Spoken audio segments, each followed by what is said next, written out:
Ceux qui investissent, et pas n'importe quoi, de l'argent bien sûr. On pense à gagner. Personne n'investit pour perdre. Même ceux qui jouent au loto, ils perdent tous les jours, mais ils continuent parce qu'ils pensent qu'un jour, ils gagneront au loto. Donc, dans l'investissement, on investit pour gagner. D'ailleurs, le pape de l'investissement en bourse, Warren Buffett, il disait que règle numéro 1, lorsque tu veux investir, ne perds pas l'argent. Et règle numéro 2, applique la première règle pour montrer à quel point c'est important de gagner de l'argent. Et dans ce monde où nous vivons, tout le monde veut gagner de l'argent. Même les étudiants veulent gagner de l'argent au lieu d'étudier. Cela nous montre à quel point l'argent c'est important dans ce monde. C'est un bon serviteur, mais un mauvais maître. Et donc, gagner l'argent, ce n'est pas mauvais. Nous gagnons tous l'argent et on a tous besoin d'argent. Sinon, on ne serait pas ici, sinon on serait tous dehors. Mais, même si on veut gagner de l'argent, il y a la part. Il faut choisir la bonne part. Parce que chaque investissement n'est pas forcément bon à faire. Et lorsqu'on investit, ce n'est pas pour perdre, comme on a dit. Donc lorsqu'on parle de l'investissement, c'est vraiment pour gagner, c'est pour un gain. Ce n'est pas pour perdre. Et l'investissement, c'est toujours dans les temps. On n'investit pas maintenant pour gagner maintenant. Lorsqu'on investit, c'est toujours dans un temps. On vise les longs termes. Et lorsqu'on vise les longs termes, on veut quelque part retarder sa gratification. Vous savez, avec les enfants, par exemple, quand c'est la période de Noël, ils comptent les jours parce qu'ils savent qu'ils auront quelque chose. Les enfants sont impatients. Et parfois, ils veulent même avoir les cadeaux avant l'heure. Pour l'anniversaire, c'est la même chose. Quand l'anniversaire se rapproche, ils sont pressés. Ils veulent fêter l'anniversaire avant. Ils veulent avoir des choses avant parce qu'ils sont impatients. Mais dans l'investissement, on est patient. Et si vous regardez l'histoire des plus grands investisseurs, c'est les gens qui ont investi depuis très très longtemps. Et c'est seulement maintenant qu'ils sont devenus des milliardaires. Ça a pris du temps. Mais les jeunes d'aujourd'hui qui investissent, ils veulent déjà gagner comme le monsieur qui a investi il y a 50 ans. Ce n'est pas la même chose. Donc il y a un temps. Il faut retarder sa gratification. Il faut être patient. Et c'est ça l'investissement. C'est la même chose lorsque les parents élèvent un enfant. Ce n'est pas du jour au lendemain que cet enfant deviendra ce qu'il doit devenir. Il doit manger tous les jours, il doit grandir. À un moment, il va à l'école, il étudie. Il faut être patient jusqu'à ce que cet enfant grandisse et qu'il atteigne le but de sa vie, qu'il entre dans sa destinée pour faire c'est pourquoi cet enfant existe. Et donc, l'investissement vise les longs termes, la patience, le temps. Il faut vraiment un mental. Et toujours, Warren Buffett, il dit encore que le meilleur investissement, c'est ce qu'on fait sur soi-même. Est-ce qu'il a raison? Vous êtes d'accord avec lui? Le meilleur investissement, c'est ce qu'on fait sur soi-même. Parce que ce qu'on met sur soi-même, on ne peut pas le perdre. L'argent, on peut le perdre. Mais si j'ai acquis des connaissances, avec ces connaissances, je peux encore gagner. Et on va voir qu'il y a encore mieux que cet investissement-là. Parce que lorsque on parle de l'investissement, le premier à investir, c'est Dieu lui-même. Dieu est le premier investisseur. Dieu a investi dans l'humanité. Dieu a investi en créant le ciel et la terre. Il avait un plan pour que ces plans-là aboutissent à un résultat. Mais tout au long de son investissement, comme ça arrive lorsqu'on investit, il y a eu des crashs. Adam et Ève ont péché. Il fallait passer à un autre plan qu'il avait aussi prévu. Il avait déjà prévu avant même la fondation du monde que l'agneau serait immolé pour les péchés de l'humanité. Tout était déjà prévu. Il est passé dans ces plans-là de rédemption. Parce que lorsqu'on investit, il faut toujours avoir un plan. Tout ne marche pas toujours comme c'est prévu. Même dans des choses sûres, on peut passer par des crashs. Et quand il y a des crashs, on perd. Et c'est là où il faut avoir la bonne stratégie. Est-ce qu'il faut vendre parce que tout le monde vend ou il faut attendre? Et c'est là où il faut être patient. C'est comme les jeux des échecs, stratégie. Amen. Et donc, pour nous, Dieu est le premier à investir dans l'humanité. Au travers de ce qu'on appelle le mystère de la piété, que la Bible nous dit dans 1 Timothée 3, verset 16, que « Et tous les reconnaissent, le mystère de la piété est grand. Dieu est apparu comme un homme. Sa justice a été révélée par l'Esprit et a été vue des anges, proclamée parmi les nations. On a cru en lui dans le monde. Il a été élevé dans sa gloire, dans la gloire. » Et donc, Dieu est venu marcher au milieu de nous. On a vu Dieu. Et pourtant, la Bible nous dit que Dieu est invisible et personne n'a jamais vu Dieu. Mais lorsqu'il fallait mettre en place son plan, Dieu est devenu visible. Et on a vu Dieu. La Bible dit que la parole s'est faite chair. Dieu a habité parmi nous, physiquement. Il a marché, tout le monde l'a vu. Les anges l'ont vu, ils ont été émerveillés. Et ça, c'est le plan de Dieu, l'investissement de Dieu. Et lorsque aujourd'hui nous croyons en Jésus-Christ, nous devenons des enfants de Dieu. Et Christ en nous, l'espérance et la gloire. Et ça, c'est le meilleur investissement qu'on peut faire dans sa vie. C'est avoir Christ en soi. Parce que ça, c'est pour l'éternité. C'est pour ça que dans ce moment, nous parlons d'investissement impérissable. Ça continue pour l'éternité. La connaissance terrestre restera sur la terre. Mais lorsqu'on a Christ en nous, c'est pour l'éternité. On sera avec Dieu et on aura l'assurance du salut. Même quand ce monde sera détruit, Dieu va recréer ce monde, mais on subsistera, on sera toujours là parce que nous avons Christ en nous. Et ça, c'est le meilleur investissement pour sa vie, pour ses enfants. Il faut avoir Christ en soi. C'est pourquoi Dieu dit dans Jean 3,16 que Dieu a tant aimé ce monde et il a donné son Fils unique, Jésus-Christ. Lorsque nous croyons en lui, on ne sera jamais perdu. Mais on aura la vie éternelle. On va connaître Dieu, on va entrer en intimité avec Dieu et on va demeurer avec Dieu. C'est pourquoi que nous, dans la Nouvelle Alliance, nous habitons avec Dieu. Dieu est en nous. Lorsqu'on parle par exemple des visitations divines, c'est pour l'Ancien Testament. Parce que nous habitons avec Dieu. Christ en nous. L'espérance de la gloire. C'est le meilleur investissement qu'on peut s'offrir. En cette année de l'investissement, il faut s'assurer d'avoir Christ en soi. Il faut s'assurer que Christ se manifeste dans sa vie. Il faut s'assurer que Christ soit formé dans sa vie. Parce que c'est bien d'avoir Christ, mais il faut que ce Christ soit formé. Il faut qu'il se manifeste. Il faut que Christ soit révélé. Il faut que les gens de ce monde voient qu'on a Dieu.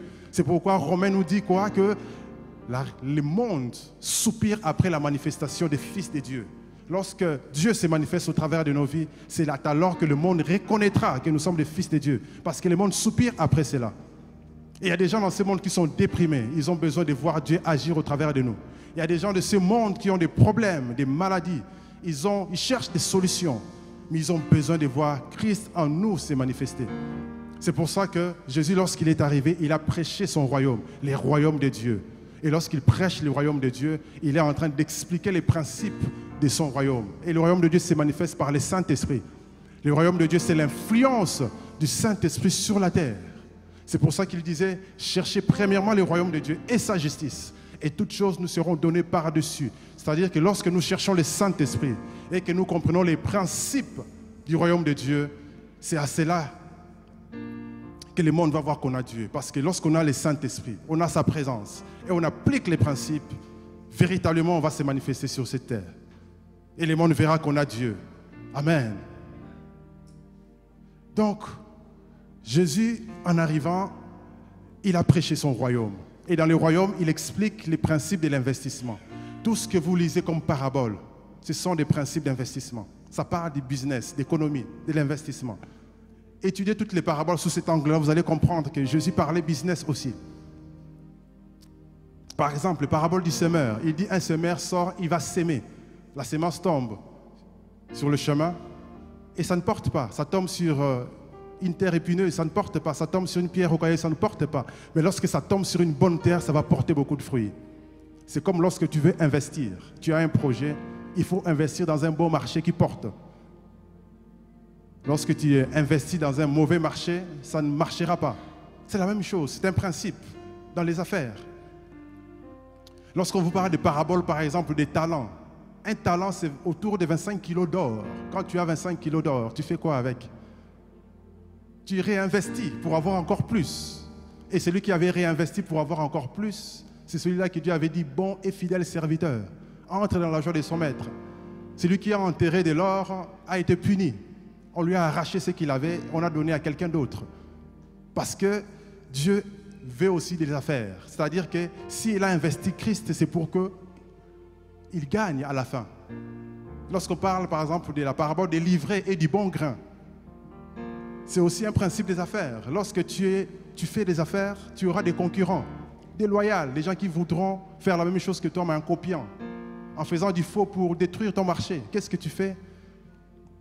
C'est ce que Jésus explique dans la parabole des livrets. Ça veut dire qu'on reconnaîtra par les fruits. À la fin, l'ivraie sera coupée et jetée. Et les bons grains portera. C'est pour ça que vous verrez que même dans les business, les entreprises qui perdurent le plus longtemps possible, ce sont les entreprises qui appliquent les bons principes. Ceux qui sont là juste pour gagner de l'argent, sans avoir des véritables bons produits, juste pour faire la contrefaction, ça ne persiste pas. C'est des business qui terminent vite. Et lorsque ça termine, vous verrez que telle société qui était grande, tout à coup tombe en faillite. Pourquoi? Quelque part là, les fondements n'étaient pas bons. Et tout ça, ce sont des principes que Jésus-Christ nous explique au travers des paraboles. C'est les principes du royaume. Et je vous conseille d'étudier tous ces principes-là. Et aujourd'hui, on va voir aussi l'un des principes. Parce que lorsqu'on dit investissement, ce mot a trois sens. C'est-à-dire que lorsqu'on investit, on va d'abord, ça a un sens où on va solennellement donner du droit à quelqu'un d'exercer un pouvoir ou un droit quelconque. C'est pour ça que lorsqu'il y a un nouveau président, le nouveau président est investi. On lui donne des symboles du pouvoir pour qu'il exerce le pouvoir. On investit le pouvoir. Mais le mot investir veut aussi dire lorsqu'on met des fonds pour quelque chose pour gagner plus tard. Ça, c'est souvent la définition qu'on connaît. Donc, on va mettre des fonds pour gagner plus tard. Et la Bible, si vous lisez des proverbes, il y a beaucoup de proverbes qui en parlent. Par exemple, Proverbe 27, 18 va nous dire que celui qui prend soin de son arbre mangera ses fruits. Et le serviteur qui prend soin de son maître sera honoré. Ça veut dire que si tu investis dans ton emploi, tu vas avoir une promotion.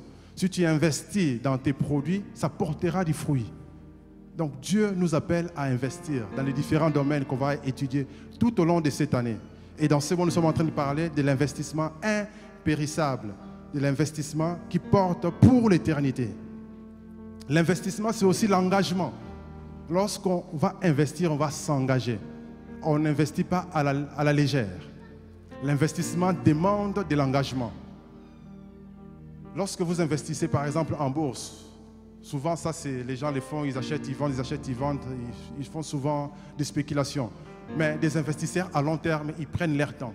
Ils vont étudier par exemple une société pendant 1 an, 2 ans pour voir comment ça va évoluer dans les temps. Et c'est alors seulement qu'ils vont investir dedans. Ils prennent un temps de s'engager dans le long terme. Et lorsque nous venons par exemple à l'église, servir Dieu dans cette église, on ne vient pas à la légère, mais on vient réellement s'engager pour le long terme. Ça veut dire que quoi qu'il arrive, on est ensemble, on s'investit. Qu'il y ait des problèmes ou pas de difficultés, on est là, on s'engage, c'est un engagement. On n'est pas là comme dans un club, on est dans l'engagement, il y a un engagement. Amen. Et c'est pour ça que Proverbe 20, 25 nous dit que c'est un piège pour un homme, pour l'homme, que de prendre à la légère un engagement sacré et de ne pas réfléchir qu'après avoir fait un vœu. Donc c'est important de prendre au sérieux l'investissement. Cette année, investissement, mais ça doit être de manière très très sérieuse. On va être sérieux dans ce qu'on fait. On doit s'engager. Ça veut dire que même quand je suis fatigué, puisque je suis engagé, je serai là. Même quand je ne me sens pas bien, si je peux me lever, je peux le faire parce que je m'engage. Amen. Parce que quelqu'un nous comprend. C'est important de s'engager. C'est pourquoi Jésus disait à ses disciples, si quelqu'un veut me suivre, si quelqu'un veut venir à moi, qu'il renonce à lui-même, qu'il se charge de sa croix et qu'il me suive. C'est un engagement. Ce n'est pas à la légère. C'est pour ça que, avant sa passion, Jésus a fait cette cérémonie. Il a lavé les pieds de ses disciples et il a institué la Sainte Seine. Manger son corps et boire son sang, c'est un engagement, signe de l'alliance, pour montrer que ça continue, c'est une alliance. On n'est pas là à la légère. On ne s'engage pas à la légère.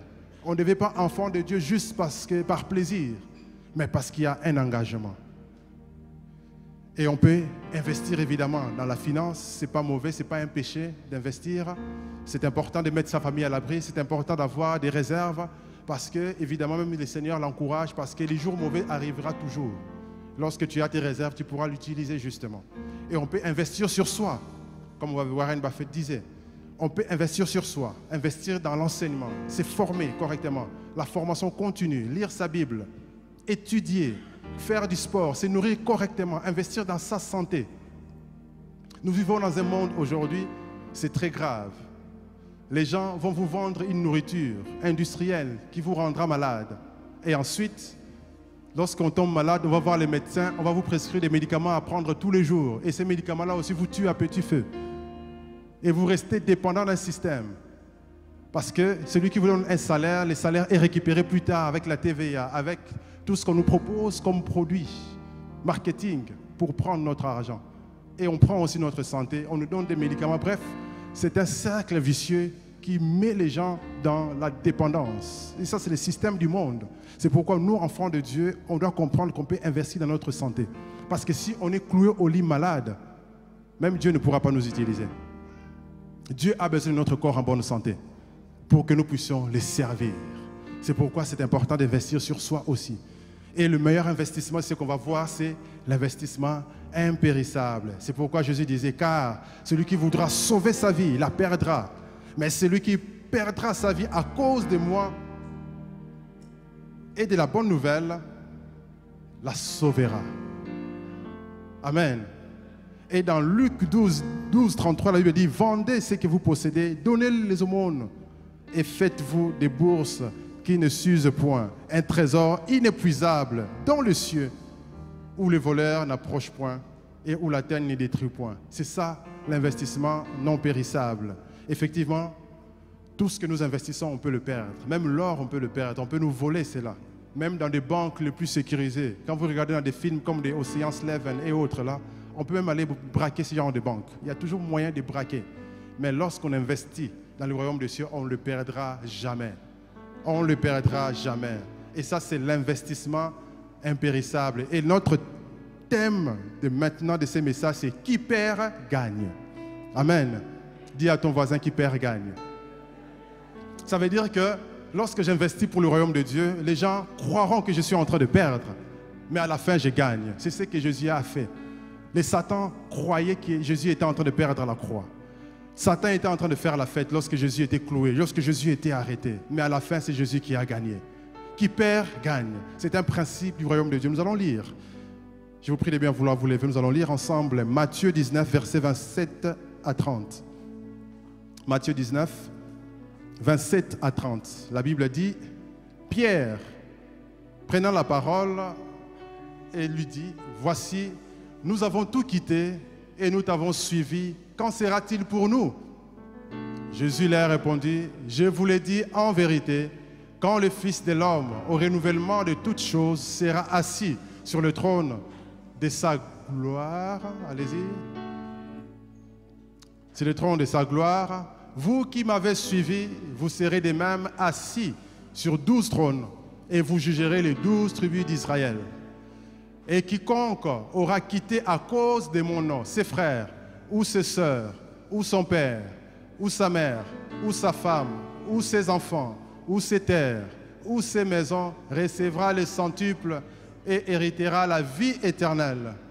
Plusieurs des premiers seront les derniers, et plusieurs des derniers seront les premiers. Amen. Donc nous comprenons qu'au travers de ces textes, que chaque enfant de Dieu peut perdre sur cette terre pour gagner avec Dieu. Donc on va étudier la parole de Dieu pour voir comment chaque enfant de Dieu, on peut sembler perdre, on pourra avoir l'impression qu'on est en train de perdre, mais à la fin on va gagner avec Dieu. C'est pourquoi le premier point, nous allons voir que c'est que l'investissement implique toujours un prix à payer. L'investissement implique toujours un prix à payer. Lorsqu'on investit, on va payer les prix. L'investissement n'est pas gratuit. On n'investit pas gratuitement. Même le salut n'est pas gratuit. On est sauvé par la grâce, au moyen de la foi. Ça veut dire que si on n'a pas la foi, on ne peut pas être sauvé. C'est pour ça que tout le monde n'est pas sauvé malheureusement. Il y en a qui ne croient pas. Il y en a qui n'ont pas cette foi pour croire. Mais lorsqu'on a la foi, c'est comme une monnaie. C'est un prix qu'on paye pour recevoir la grâce de Dieu, le salut. Il faut absolument payer les prix. Et les prix à payer, il est fort dans l'investissement. Nous voyons, lorsqu'on étudie la parole de Dieu, on va voir que ce n'était pas facile. Le contexte de ce texte qu'on vient de lire, c'est quoi? Les 12 apôtres étaient avec Jésus. Et il y a un jeune homme riche, très riche, qui vient auprès du Seigneur. Il dit, bon maître, que dois-je faire pour être sauvé? Jésus lui dit, vends tout ce que tu as et donne l'aumône aux pauvres. Le jeune homme avait des biens considérables, c'est-à-dire qu'il était riche. Il était comme les gens de la Silicon Valley, les gens des GAFAM, les multinationaux. Il avait des richesses incroyables. Il a dit non, non, non, non, non, non, non. Il a refusé. Il est parti tout triste. Il a refusé de faire ce que le Seigneur voulait qu'il fasse. Parce que Jésus lui dit, vends et tu auras un trésor dans les cieux. Et ce jeune homme avait oublié que les trésors dans les cieux se manifestent aussi sur la terre. Il avait oublié que si Dieu te dit de tout vendre, ça veut dire que Dieu va te débarrasser des choses de ce monde, mais Dieu va prendre soin de toi aussi sur la terre. Dieu ne te laissera pas bredouille. Mais il n'avait pas compris ces messages. Il n'avait pas suffisamment la foi pour croire. Et malheureusement pour lui, il est parti tout triste. Il est passé à côté du salut. Il est passé à côté du salut. Et les disciples étaient étonnés. Ils ont dit, mais ce n'est pas possible. Si lui, qui honore la loi de Moïse, il part tout triste, ça veut dire qu'il n'a pas réussi à honorer ce que Jésus lui dit. Pierre et les apôtres, eux, ils avaient payé ces prix-là. Rappelez-vous, lorsque Pierre a commencé à suivre Jésus, Pierre était pêcheur. Il est passé par la pêche miraculeuse. Il avait gagné beaucoup, mais il avait tout laissé pour suivre Jésus. Matthieu était collecteur d'impôts. Il était en train de faire son business. Il a tout laissé pour suivre Jésus. Et les autres, pareil, les Jean, les Jacques, ils avaient payé ces prix-là. Et ce jeune homme riche a refusé. Alors les disciples étaient choqués. Ils se sont dit, mais qui peut être sauvé? Ça devient compliqué. Jésus dit, non, cela est impossible aux hommes, mais c'est possible devant Dieu. Si c'est impossible devant les hommes, c'est possible devant Dieu. Ça veut dire qu'il faut la foi. La foi est importante. Lorsqu'on investit, il faut la foi. Il faut croire dans quoi on investit. Sinon, on n'investit pas. Ceux qui ne croient pas, c'est pour ça que dans la bourse, parfois, il y a des yo-yo. Pourquoi? Parce que dès qu'il y a un problème, les gens vendent rapidement. Et ça crée des déséquilibres. Mais ceux qui investissent à long terme, qu'il pleuve, qu'il neige, ils sont là, ils sont tranquilles. Parce qu'il y a un engagement, comme on a vu. Il y a un engagement. Et les disciples, ils étaient choqués. Alors Pierre, plus tard, il pose encore la question. Mais nous, qu'en est-il de nous? On a tout laissé, Jésus, on te suit. Qu'est-ce qui va nous arriver? Qu'en sera-t-il de nous? Qu'est-ce qu'on va gagner dans tout ça? Parce que Pierre avait une femme. Il fallait continuer à nourrir sa femme. Il avait une belle-mère. Il fallait prendre soin aussi. Comment faire dans tout ça? Qu'est-ce qu'on va devenir? Venir à l'église, servir Dieu. Qu'est-ce qu'on va devenir? Tous les efforts qu'on fait, prière, on jeûne, qu'est-ce qu'on va devenir? Qu'est-ce qu'on va gagner dans tout ça? Parce que parfois il fait beau, hein? On a juste envie d'être dehors, de profiter. Parfois c'est le temps des vacances, on aimerait bien partir, se reposer. Mais souvent c'est ce temps-là on doit prier parce qu'on sait que le temps est mauvais, il faut prier. Tout ce qu'on fait là, qu'est-ce qu'on va devenir? Qu'en sera-t-il de nous? C'est une question parce qu'on paye un prix. Effectivement, dans les choses de Dieu, il y a toujours un prix à payer. Le prix à payer, c'est les sacrifices. Lorsqu'on paye un prix, on fait un sacrifice. C'est un sacrifice. Quand vous lisez la Bible, de Genèse jusqu'à Apocalypse, on parle des autels, on parle des sacrifices. Abraham, lorsque Dieu l'a appelé, il va en Canaan, il commence à offrir des sacrifices à Dieu. Noé, lorsqu'il est sorti de l'arche, il bâtit un autel, il offre des sacrifices. La spiritualité implique les sacrifices. On ne peut pas être spirituel, avoir une relation avec Dieu et manquer les sacrifices. C'est les sacrifices qu'on fait sur l'autel qui va montrer la puissance qu'on va manifester. Sans sacrifice, il n'y a pas de puissance. Si nous voulons être une église puissante, on va être une église qui sacrifie. On ne sacrifie pas des êtres humains, bien sûr. On ne sacrifie pas des boucs ou des taureaux. Ce temps-là est passé. Mais le premier sacrifice le plus important, comme on nous a appris, c'est vendredi dans la prière, c'est s'offrir soi-même comme un sacrifice vivant, sain et agréable.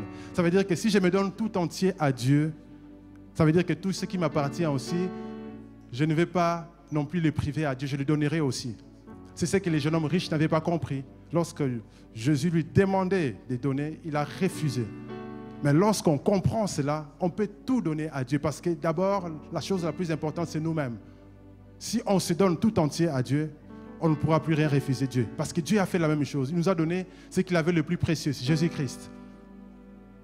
Dieu est le premier à investir. Ça, c'est important. Dieu ne nous demande pas ce que lui-même il n'a pas pu faire ou ce qu'il n'a pas fait. S'il nous demande d'investir, c'est parce que lui-même il a investi en avance, au préalable. C'est pourquoi il y a toujours un prix à payer. Dans le christianisme, il y a un prix à payer. Il y a un sacrifice à faire. C'est pourquoi on jeûne. C'est pourquoi on prie. Si tu as à cœur de jeûner, ne mange pas. Parfois, on mange de manière automatique parce qu'on a l'habitude. Mais si tu te réveilles le matin, tu n'as pas envie de manger, profite, prie, cherche Dieu. Si tu sens que tu dois venir tôt à l'église pour prier seul, viens, prie. Tu es en train de sacrifier. Et c'est ça qui va provoquer la puissance dans ta vie. Lorsque les temps difficiles viendront, c'est cette puissance-là que tu vas dégager face aux difficultés. Parce qu'il y a un prix à payer. Tu es en train d'investir. Lorsqu'on investit, ça fait mal. La Bible dit, jette ton père à la surface des eaux. Tu les retrouveras. Ceux qui sèment avec des larmes moissonnent avec des cris de triomphe. C'est le prix à payer. Ça fait mal parfois. Ça fait mal parfois. Tu peux être fatigué et te dire, ok, j'habite loin de l'église. Si je viens, comment je vais rentrer avec cette fatigue? Mais viens seulement, Dieu te fortifiera. Amen. C'est un prix qu'on est en train de payer. Jésus dit, quiconque aura laissé sa femme, ses enfants, ses biens. On ne demande pas aujourd'hui de quitter nos familles. Non, ce n'est pas ça. Mais ces gens-là, les apôtres, avaient quitté leur famille. Pas divorcé, mais quitté dans le sens où ils sont partis en mission.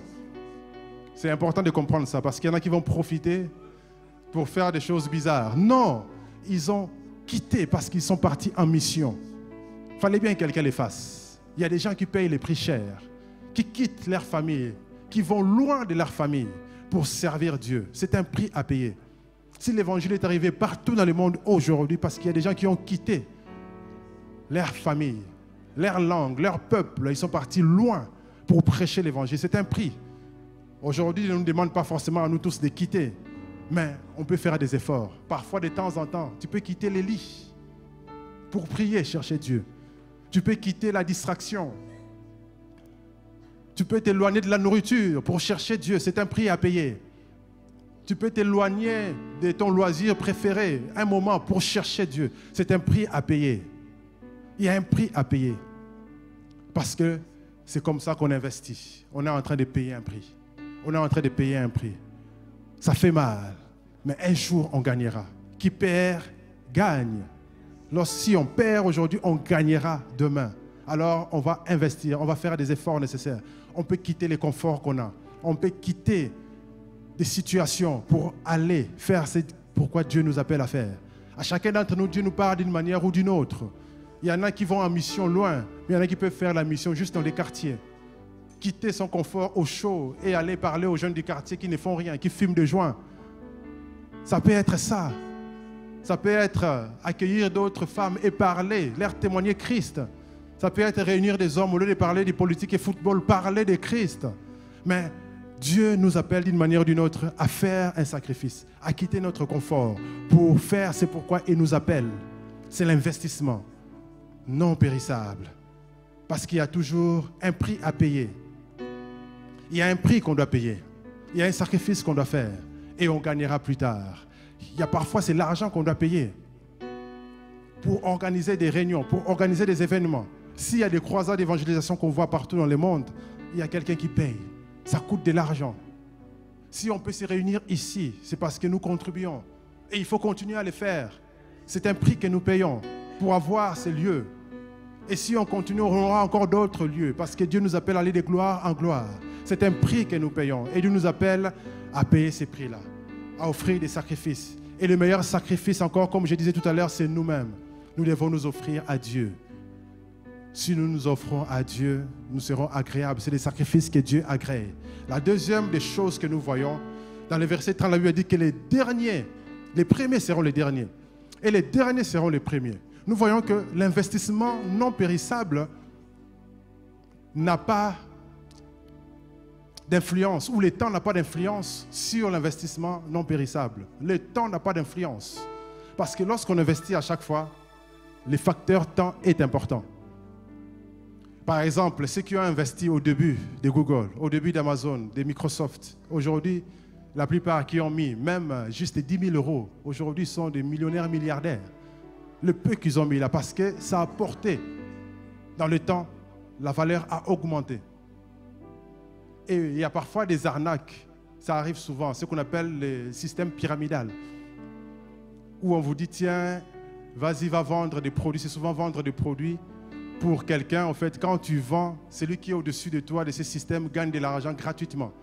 Et toi aussi, tu dois chercher les gens qui vont vendre pour toi. Le système pyramidal, je ne sais pas si vous connaissez ça, vous avez déjà entendu parler. Ça peut être vendre toutes sortes de choses, des produits cosmétiques, ça peut être des parfums, etc. C'est le système pyramidal. Dans ce système-là, le temps a un facteur. Celui qui est le premier, c'est lui qui gagne sur les autres. Même dans l'investissement classique, le temps a un facteur important. Si tu investis tôt dans une entreprise qui coûte encore moins cher, quand l'entreprise prendra de la valeur, tu vas gagner plus. Ceux qui viennent après ne gagnent pas autant que ceux qui ont été là au début. Mais avec Dieu, le système est différent. Le temps n'a pas d'influence. Les premiers peuvent être les derniers. Les derniers peuvent devenir les premiers avec Dieu. Le temps n'a pas d'influence. Tout dépend premièrement de quoi? De ce qu'on a vu, les prix à payer. Tous, nous ne payons pas les mêmes prix. Quand nous regardons l'église primitive, il y a quelque chose que vous n'avez peut-être pas remarqué. Lorsque l'église commence, la persécution commence dans l'église, acte 7.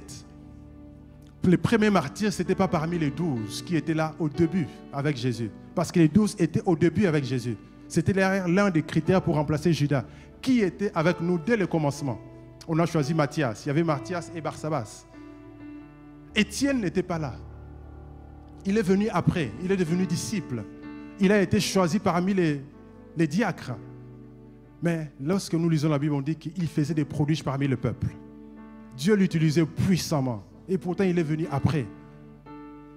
Dieu l'utilisait puissamment au point qu'il n'avait pas peur. Il est parti confronter les pharisiens. Il est parti confronter les religieux. Il leur a démontré les Écritures depuis le début jusqu'à Christ. C'était incroyable. Et les gens n'ont rien trouvé d'autre que de les lapider. Et pendant qu'il mourait, le ciel était ouvert. Et Jésus était assis à la droite, s'est levé et il est venu l'accueillir. C'était le premier martyr du christianisme. Mais il n'était pas là au début. Mais il a été le premier des martyrs, avant même les 12. Le premier des 12 à être martyr, c'était Jacques. Mais Étienne a été le premier. Pourquoi? Il s'est investi. Avec Dieu, le temps n'a plus d'influence. Ça veut dire que tu peux te convertir aujourd'hui et dans quelques jours, tu deviens plus grand que nous tous. Il n'y a pas de souci, c'est possible. Parce que le temps n'a pas d'influence. Tout dépend du prix, tout dépend aussi de la grâce. L'apôtre Paul est arrivé après les 12. Mais c'est lui qui a écrit plus de la moitié du Nouveau Testament. C'est lui qui est parti partout dans le monde, jusqu'en Europe, prêcher l'évangile. C'est lui qui a compris l'évangile que les autres n'avaient pas compris. C'est lui qui a expliqué ce que Jésus n'avait pas expliqué aux apôtres en son temps. Même Pierre reconnaissait en disant, mais l'apôtre Paul, il prêche des choses qu'on ne comprend pas. Et il y en a qui tordent le sens de cela. Il reconnaissait que Paul était quelqu'un de complexe. Il avait compris des mystères. Mais Paul est venu après. C'est pourquoi ne regarde pas ton âge. Tu peux être jeune aujourd'hui, mais Dieu peut t'appeler à faire des exploits. C'est pourquoi Paul disait à Timothée, ne méprise pas ta jeunesse. Le temps n'a pas d'influence. Ton âge n'a pas d'influence. Il suffit que tu te consacres à Dieu, que tu t'investisses dans les choses de Dieu. Et Dieu se servira de toi. Amen. Nous sommes dans qui perd gagne. Tu peux perdre aujourd'hui, perdre ta jeunesse, servir Dieu à fond dans ta jeunesse. Tu gagneras un jour. Parce qu'il y a un prix à payer. Amen. Et si tu payes les prix, tu gagneras. Si tu payes les prix aujourd'hui, tu gagneras. Parce que Dieu n'est pas un escroc. Dieu n'est pas le système pyramidal où, voilà, il n'y a que ceux qui sont au sommet qui gagnent. Non, non, avec Dieu, nous gagnons tous. Avec Dieu, nous gagnons tous. Mais il faut se donner à fond. Année d'investissement, il faut se donner à fond. Il ne faut pas compter sur quelqu'un. Compte sur Dieu et sur toi-même. Compte sur Dieu et sur toi-même. Investis-toi à fond. Parce que le temps n'aura pas d'influence. Pourquoi le temps est important? Parce qu'il faut savoir que le temps que nous utilisons aujourd'hui, ce temps a été dédié aux divinités. Le calendrier que nous utilisons aujourd'hui, ça ne vient pas de nous. Le calendrier grégorien. C'est un calendrier dans lequel vous voyez que le nom du mois et des semaines vient des divinités. Lundi, c'est lune. C'est dédié au dieu lune. C'est pour ça que les lundis, les gens sont comme ça. Ils n'ont envie de rien, ils sont un peu lunatiques. Ça vient de la lune, lunatique. Les gens, chaque lundi, sont là comme lundi. Ils ne sont pas en forme, ils n'ont envie de rien faire. C'est une influence spirituelle. Et quand tu comprends ça, tu dis que mon temps est dédié à Dieu. C'est pourquoi on investit dans les choses de Dieu en premier. Le premier de l'année, on était là dans la prière. Le premier investissement, on l'a fait dans la prière. Parce qu'on veut mettre Dieu en premier lieu. Pas pour ne pas être sous l'influence des divinités. Les mardis, c'est Mars. C'est souvent le jour où les royaumes de l'époque faisaient la guerre. Et c'est pour ça que les mardis, les lundis, ils étaient comme ça. Les mardis, ils sont là, ils excitent tout le monde. Ils sont stressés là. Et les mercredis, Mercure. Les jeudis, c'est Jupiter. Les vendredis, c'est Saturne. Samedi. Et les vendredis, c'est Vénus. Et les samedis, Saturne. Dimanche, Sunday, les soleils. Tous les jours dédiés aux divinités. Et les mois de l'année, pas la même chose. Janvier, c'est Janus. Une divinité qui tient les clés. C'est cette divinité qui donne la permission, qui va rentrer dans l'année suivante ou pas. Et c'est pour ça que les gens de l'ancien temps donnaient des sacrifices. Et si vous vivez dans certains coins du monde, vous remarquerez qu'à l'approche des fins d'année, il y a plein d'accidents, les gens meurent. C'est des sacrifices. Ce n'est pas des choses au hasard. C'est pour ça qu'on prie pendant le mois de décembre. Ce n'est pas par hasard. On prie pour consacrer l'année suivante, pour se préparer, pour ne pas être à la surprise. Parce que le monde dans lequel nous vivons est sous l'influence du diable. Les diables influencent les temps, ils influencent les étoiles. Le mois de février, c'est Féboire, c'est une divinité de la mort. Le mois de mars, c'est le dieu Mars encore, dieu de la guerre. Avril, c'est Aprilis, une déesse de la fertilité, qu'on appelle aussi Ostaro, Astarté. Et c'est pour ça qu'au mois d'avril, vers Pâques, c'est là que les gens font des œufs, des lapins. Ce n'est pas ça la fête des Pâques. Ça, c'est dédié aux divinités de l'ancien temps. Et ils font des sacrifices comme ça pour avoir la fertilité. Parce que c'est dans ce temps-là qu'on sème pour récolter. Et aujourd'hui, on fait rentrer ça dans la fête des Pâques. Et nous, on est là, on fait ça inconsciemment. On ne sait pas qu'on participe à des cultes sans le savoir. Et les mois de mai, c'est à la déesse Maya. Au mois de juin, à la déesse Junon, la mère, l'épouse de Jupiter. Tout ça, ce sont des mois dédiés aux divinités. C'est pour ça que les temps, on sent qu'il y a une influence démoniaque dans les temps.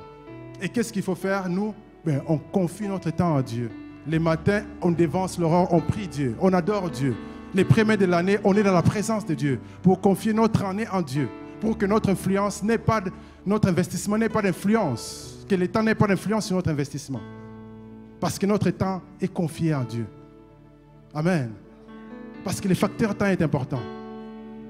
Si notre temps ne nous appartient pas, si l'ennemi influence notre temps, on risque de ne pas faire ce que Dieu a prévu. Il y a des journées comme ça, tu te réveilles, le téléphone sonne et tu es embarqué dans des programmes bizarres. En fin de journée, tu te poses des questions, mais qu'est-ce que j'ai fait? On t'appelle ici, on t'appelle là, fais ci, fais ça, fais ci, fais ça. Tu te rends compte que tu n'as pas fait des choses prévues pour toi. Tu as travaillé pour les autres.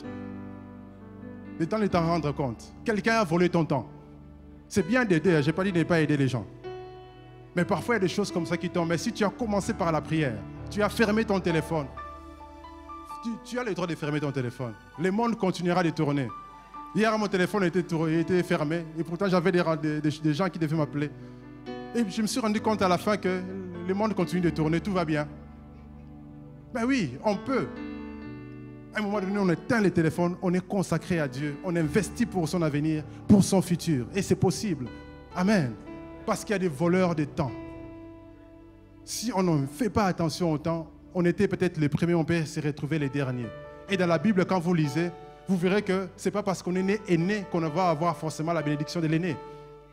D'ailleurs, la plupart des aînés ont été déchus de leur position. Ésaü était déchu de sa position. Ismaël l'aîné était déchu, c'est Isaac qui a été choisi. Parmi les 12, Ruben le premier était déchu de sa position. C'est Joseph qui est devenu l'aîné de la famille. Et Judas a eu la royauté. Lévi a eu les sacerdoces. Donc les premiers peuvent être les derniers. C'est pourquoi il faut s'investir pour l'éternité. Amen. Troisième des choses, après on va prier. Il y a une grande récompense ici sur la terre et dans les cieux lorsque nous investissons. Amen. Il y a une grande récompense. Jésus l'a bien dit. On peut nous afficher les versets 29, s'il vous plaît. Versets 28 et 29. nous voyons que Dieu a promis une grande récompense. Verset 28, Jésus leur a répondu, je vous le dis en vérité, quand le Fils de l'homme, au renouvellement de toutes choses, sera assis sur le trône, la suite, s'il vous plaît, de gloire, vous qui m'avez suivi, vous serez de même assis sur 12 trônes et vous jugerez les 12 tribus d'Israël. Même dans la politique, on le voit, ceux qui ont participé à la campagne vont être récompensés, ils deviennent des ministres. Ce n'est pas tout le monde qui devient ministre. Ceux qui ont participé à la souffrance, ils deviennent des ministres. Ils deviennent des gens qui vont travailler dans les cabinets du président, etc. Parce qu'ils ont souffert avec la personne pendant la campagne. Ils ont été stressés pendant je ne sais pas combien de mois de campagne. La même chose, Jésus dit. Ceux qui ont souffert, les 12 là qui ont souffert, ils ont tous été des martyrs. Ils sont tous morts des morts bizarres. Jésus a dit, ils seront assis sur 12 trônes. Ils vont juger Israël. Il y a plein de commentaires bibliques. Il y en a qui disent que c'est les 12 tribus, d'autres disent que c'est le monde entier. Bref, ils vont avoir une position de gloire et d'autorité parce qu'ils ont subi, ils ont payé un prix fort. Ils ont donné de leur vie. Et ils étaient heureux de mourir pour les causes de l'évangile. Pour cette cause de l'évangile. Ils étaient heureux. Aujourd'hui, quel est le prix que nous nous prions pour avoir la récompense? Parfois, on a honte de l'évangile. On a honte de dire à nos collègues qu'on est chrétiens parce que c'est un peu ringard pour certains. On trouve ça un peu bizarre. Comment toi, un intellectuel, tu peux croire à des choses comme ça, des fables? Ils appellent ça des fables. Mais moi, je n'ai pas honte de l'évangile. Je suis fier d'être enfant de Dieu. À la fin des comptes, même si je perds aujourd'hui, je gagnerai. Les jours de l'enlèvement, ils se rendront compte que ces gens n'étaient pas des fous. Réellement, il y avait quelque chose qui était prévu. Et ils verront à quel point le monde sera dans les chaos. Et nous, on sera dans la joie. On ne sera peut-être pas dans les 12 trônes, mais on sera dans la joie. On sera avec le Seigneur, dans la joie, dans la gloire éternelle. Et il y a une récompense. C'est pourquoi c'est important de servir Dieu maintenant. C'est important de payer ces prix-là parce qu'il y a des récompenses. 2 Corinthiens 5:10 nous dit que car il faut tous comparaître devant le tribunal de Christ afin que chacun reçoive selon les biens ou les mal qu'il aura fait étant dans son corps. Il y aura des récompenses. Lorsqu'on parle des tribunaux de Christ ici, ce n'est pas pour être jugé pour aller au ciel ou en enfer. Là, on est déjà au ciel. Ça, c'est pour les gens qui croient en Dieu. On est déjà au ciel. Il y aura... C'est comme à la fin de la Coupe du Monde, on donne des prix. Meilleur footballeur, meilleur buteur, meilleure équipe, etc., meilleur gardien. C'est ça. On va aller recevoir des prix. Et des prix, c'est toujours par rapport au prix aussi qu'on a payé. Si on a respecté la mission ou pas. Ou si on n'avait que des excuses. C'est vrai qu'on a beaucoup d'excuses dans ces temps-ci. Il y a trop de choses qui nous viennent. J'en suis conscient. J'ai fait beaucoup de choses moi aussi. Mais j'ai décidé de mettre le programme de Dieu en avant. Ça veut dire que certains rendez-vous, je les annule parce que je sais que ces jours-là, je ne peux pas avoir des rendez-vous. Je dois aller à l'église servir Dieu. Même si je vais perdre de l'argent, ce n'est pas grave. Je mets Dieu en premier lieu. Je perds, mais je sais que je gagnerai un jour. Parce que qui perd, gagne avec Dieu. On peut perdre aujourd'hui, mais on sait qu'on gagnera un jour. Parce qu'il y a un prix à gagner. Dans les cieux, on va gagner. On va avoir des récompenses pour l'éternité. Et on va régner avec Christ, la Bible dit. On régnera sur la terre. Parce qu'il faut savoir que lorsqu'on va aller au ciel, on va faire 7 ans au ciel. Et pendant les 7 ans sur la terre, il y aura des tribulations. Ce qu'on appelle la grande tribulation. Il y aura l'antichrist avec ses faux prophètes. Il y aura des catastrophes. Il y aura les 7 fléaux. Les 7 cavaliers de l'Apocalypse, etc. Il y aura des catastrophes sur la terre. Mais nous, on sera tranquille au ciel. On va vivre la noce de l'agneau. On aura des récompenses. Chacun aura sa récompense. C'est pourquoi il faut payer les prix maintenant. Et après cela, on va revenir sur la terre, régner sur la terre. Et le règne, là, va déterminer aussi du grade qu'on va avoir, du couronne que chacun aura. Chacun aura sa couronne. Chacun aura un prix. Mais on n'a pas tous payé les mêmes prix. La preuve, les 12 seront sur des trônes en train de trôner, en train de gouverner. Chacun aura une récompense. Et la Bible dit que sur la terre aussi, il y aura des récompenses. Pas seulement au ciel. L'évangile n'est pas que l'évangile, comme j'appelle l'évangile du colon, où on te dit souffre sur la terre et tu iras seulement au ciel. c'est au ciel que tu seras consolé. Dieu nous console aussi sur la terre. Parce que ça, c'est l'évangile que Jésus a prêché. Et Jésus disait quoi déjà dans Marc? Si vous lisez le même passage qu'on a lu dans le verset 29, dans Marc, il dit, ils ne reçoivent au centuple présentement. Marc précise. Parce qu'il faut savoir que Marc était écrit par Jean-Marc, qui était disciple de Pierre. Donc Pierre était là. C'est Pierre. Il y en a même qui disent que c'est Pierre qui dictait cet évangile de Marc. Donc Pierre qui était là, il précise par rapport aux autres évangiles que tu auras au centuple présentement, dans ces siècles-ci. Ça veut dire que pas demain, pas dans 1000 ans. Maintenant là, Dieu va te récompenser au centuple. Tout ce que tu auras sémé, tout ce que tu auras fait comme effort, tout ce que tu auras payé comme sacrifice, Dieu te le rendra au centuple, présentement. Et dans le siècle à venir, la vie éternelle. La vie éternelle, la gloire, la félicité, l'intimité avec Dieu pour l'éternité, pendant que ce monde sera jugé. Et ça, c'est le meilleur investissement de tous les temps, le meilleur investissement dans lequel on doit se focaliser en ces temps-ci. Parce que vous savez que nous sommes vraiment dans les temps de la fin. Satan a libéré des démons terribles. Si vous regardez tout ce qui se passe ici, nous sommes dans un temps spécial. C'est pourquoi il faut rester vigilant. Les choses s'empirent. Tout devient difficile. C'est difficile pour les enfants d'être dans cette génération enfant. Moi, j'ai béni le Seigneur, j'ai eu l'enfance où il n'y avait pas Internet. C'était bien. C'est difficile pour les parents aujourd'hui. C'est difficile d'être marié aujourd'hui. C'est difficile de servir Dieu aujourd'hui, comme avant. Nous sommes dans un temps où on est sollicité de partout. Il y a des tentations partout. Avant, il suffit de rester à la maison pour être un enfant tranquille. Mais aujourd'hui, rester à la maison ne suffit pas. Il faut veiller. À ton téléphone, il faut veiller. À ta télévision, tu dois veiller. Parce que les tentations viennent vers toi. Même dans ta chambre. Il faut veiller et prier. Payer les prix. Servir Dieu. Parce qu'il y a des grandes récompenses qui nous attendent. Même si on a l'impression de perdre aujourd'hui. Même si on se pose des questions. Ça fait 10 ans que je suis à l'église. Ça fait 20 ans que je sers Dieu. Je ne vois rien. Continue. Sers le Seigneur. Un jour, Dieu te consolera.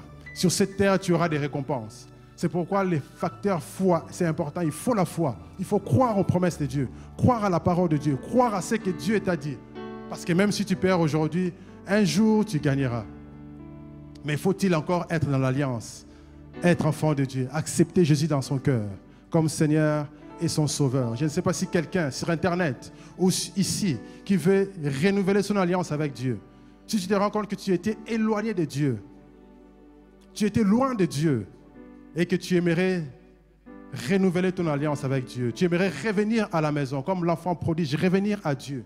Ou encore, tu n'as pas encore accepté le Seigneur. Tu aimerais accepter Jésus dans ton cœur comme ton Seigneur et ton Sauveur. Pour que le Seigneur puisse régner dans ton cœur. Tu peux t'élever, nous allons prier. Nous allons prier parce que c'est important de revenir dans l'alliance. On ne sait pas quand le Seigneur reviendra. C'est pourquoi on doit être tous les jours prêts. On doit être tous les jours prêts. On doit se préparer parce que Jésus revient bientôt. Jésus revient bientôt. Et le Seigneur frappe à la porte. Il est là. Tout se prépare. Dans cette décennie, il se passe tellement de choses. Covid n'était qu'une sorte de crash test. Et on s'est rendu compte que le monde est prêt à parler le même langage. On se rend compte que le monde entier est prêt à prendre une décision en unanimité sans que personne ne conteste. Ça veut dire que tout est prêt. C'est pourquoi on doit être prêt, nous aussi. Amen. S'il n'y a personne, nous allons nous lever et prier. Nous reconsacrer à Dieu. Seigneur, je reviens au cœur de la louange pour tout centrer sur toi. Nous allons chanter ces chants et prier au nom de Jésus. Yes. Yes. Je reviens au cœur de la louange. Lèvons-nous, frères et sœurs, lèvons nos mains vers le Seigneur. Commençons à prier Dieu. Commençons à lui dire, Seigneur, je me donne à toi à 100%. Je m'engage à te servir. Je m'engage à marcher d'une manière digne de toi. Je m'engage, Seigneur, à m'investir corps et âme de tout mon cœur, m'engager pour ton œuvre. Seigneur notre Dieu, manifeste-toi. Prions, frères et sœurs. Prions au nom de Jésus. Seigneur, dans le nom de Jésus, nous revenons à toi au nom de Jésus. En ces temps-ci, ô Dieu, nous nous donnons à toi, Seigneur. Nous soupirons après toi, ô Dieu. Seigneur, notre Dieu, nous revenons à toi. Consacre-nous, ô Dieu. Circoncis nos cœurs. Change-nous, oh Dieu. Circoncis nos cœurs, oh Dieu. Change-nous, transforme nos vies. Nous ne voulons pas, oh Dieu de gloire, passer à côté de l'essentiel. Nous voulons, oh Dieu de gloire, nous investir en te servant, Seigneur, notre Dieu de gloire, avec nos dons, te servir avec nos talents, te servir, Seigneur, notre Dieu de gloire. Donner les meilleurs à toi, Seigneur, au nom de Jésus-Christ. Manifeste-toi, oh Dieu. Manifeste-toi, Seigneur. Manifeste-toi, Seigneur. Manifeste-toi au nom de Jésus. Seigneur, nous nous donnons à toi, oh Dieu. Nous nous donnons à toi, Seigneur. Nous décidons de nous engager. Nous décidons de nous engager. Nous décidons de nous engager. Nous décidons de nous engager au nom de Jésus. Je reviens au cœur de la louange. La louange. Yes, chantons ces chants. Prions, prions, prions pendant que l'équipe de louange nous conduit dans ces chants. Yes. Yes. Yes. Parle à Dieu, parle à ton Dieu. Reviens à l'essentiel. Consacre-toi à Dieu. Consacre ta vie à Dieu. Consacre tes affaires à Dieu. Consacre ta famille à Dieu. Consacre tout ton être à Dieu. Décide aujourd'hui de t'engager tout entier, d'être tout entier avec Dieu. Alléluia. Yes, consacre-toi au nom de Jésus. Yes. Décide aujourd'hui de te donner tout entier. De te donner tout entier à Dieu. Donne-toi tout entier. Donne-toi tout entier. Mets Dieu à la première place. Réarrange ton calendrier. Réarrange ton agenda. Consacre ton agenda à Dieu. Que ton temps soit dédié à Dieu. Que ton temps soit dédié à Dieu. Ton temps soit dédié à Dieu. Consacre-toi au Seigneur. Consacre-toi à Dieu. Consacre-toi. Consacre-toi en cette nouvelle année. Que Dieu ait la place de Dieu. Que Dieu puisse régner. Que Dieu règne dans ta vie. Que Dieu règne dans ta famille. Que Dieu règne dans tes affaires. Que Dieu règne dans toute ta vie. Parce qu'il est Dieu. Il est le maître du ciel et de la terre. Consacre-toi à Dieu. Consacre-toi. Alléluia. Consacre-toi. Consacre-toi. Oh Seigneur, nous nous consacrons. Seigneur, circoncis nos cœurs. Aide-nous, Seigneur, à te mettre à la place du roi des rois, à la place du Seigneur des seigneurs. Que nos agendas soient réarrangés. Que nos agendas, Seigneur, soient réajustés selon toi, oh Dieu. Nous voulons te mettre à ta place parce que tu es Dieu. Tu es notre Seigneur. Tu es notre Dieu. Tu es notre Seigneur. Seigneur, nous te disons, manifeste-toi, oh Dieu. Nous te confions nos vies. Nous te confions nos vies, Seigneur. Nous te confions l'Église. Consacre l'Église. Consacre-nous, Seigneur.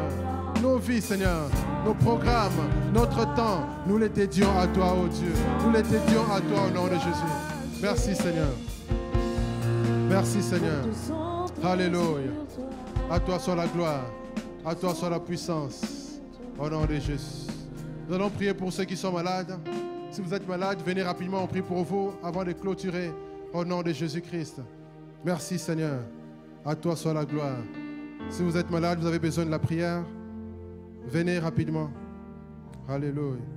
Au nom de Jésus. Yes. Shabra Katara. La Bible dit qu'il est le Dieu qui guérit. Par ses meurtrissures, nous avons été guéris. La guérison est notre droit. Dieu n'envoie pas de maladies. Dieu est le Dieu qui nous guérit. La Bible dit, il est l'Éternel qui te guérit. Il nous guérit. Et à la croix, il a déjà tout accompli.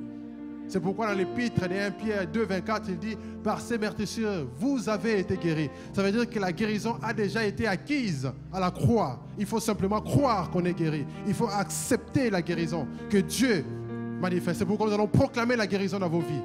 Proclamer la guérison. Proclamer la guérison. Et que la maladie quitte votre corps. Dieu ne punit personne par la maladie. La maladie ne vient pas de Dieu. Il faut refuser la maladie. Et il faut proclamer la vie abondante, la guérison, au nom de Jésus-Christ, au nom puissant de Jésus. Karamaché. Église, tendez vos mains. Le temps est passé, on ne va pas poser la main parce qu'on va juste prier. Et croyez que vous êtes guéris. Église, tendez vos mains. Lorsque l'Église prie, Dieu répond. Parce que lorsque nous prions ensemble en tant qu'Église, l'onction corporative, l'onction de Dieu se répand. Et il faut croire qu'on est guéri. Même si on n'a pas le temps de toucher, même si on n'a pas le temps de poser la main. Mais crois que tu es guéri. Crois que tu as reçu ta guérison. Parce que Dieu a déjà tout accompli à la croix. Au nom de Jésus. Église, tendez les mains. Prions, prions maintenant. Réprimons la maladie et proclamons la guérison. Maintenant, au nom de Jésus. Nous proclamons la guérison. Au nom de Jésus. Maladie, quitte. Quitte mon frère, quitte ma soeur. Maintenant, au nom de Jésus. Au nom puissant de Jésus. Je réprime la maladie. Je réprime l'infirmité. Quelle que soit ton origine maladie, quitte maintenant. Au nom de Jésus. Je te réprime. Au nom de Jésus.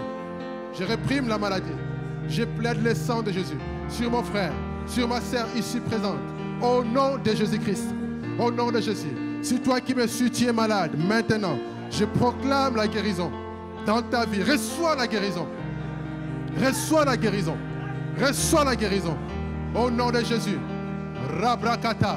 Je chasse la maladie. Je chasse l'infirmité. Maladie, quitte le corps. Au nom de Jésus. Au nom puissant de Jésus. Au nom puissant de Jésus. Je proclame la guérison maintenant. Je proclame la guérison. Que la guérison s'attache à chaque personne ici maintenant. Que le corps soit restauré. Seigneur, merci de toucher chaque cellule. Le sang, touche les chromosomes. Touche, Seigneur, le sang. Touche touche, Seigneur, le sang. Touche les hormones. Touche chaque aspect du corps, les cellules du corps. Le sang, au nom de Jésus. Les globules blancs, les globules rouges, les anticorps. Maintenant, je réprime la maladie. Au nom de Jésus. Rakatarabrocha. Rabraketerebrocha. Au nom de Jésus. Merci, Seigneur. Merci pour la guérison. Au nom de Jésus. Au nom de Jésus. À toi soit la gloire. Au nom de Jésus. Merci, Seigneur. Merci, Seigneur. Nous avons ainsi prié au nom de Jésus. Amen. Amen. Acclamons le Seigneur. Merci, Seigneur, notre Dieu. Yes. Que Dieu bénisse sa parole au nom de Jésus.